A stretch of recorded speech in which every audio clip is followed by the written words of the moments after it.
Welcome back to our channel. In today's video, we will guide you through the process of searching for messages from a specific contact in WhatsApp web. It's a handy feature that can save you time and help you find important conversations. Let's get started. Step 1. Open WhatsApp on your computer. Step 2. Open the chat with the desired contact. Step 3. Look for the search icon, usually located in the top right corner. Step 4.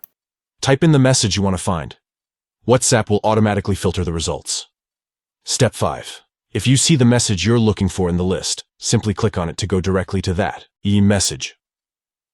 By following these simple steps, you can quickly search for messages from a specific contact in WhatsApp web. It's a great way to locate important conversations or specific information within a chat.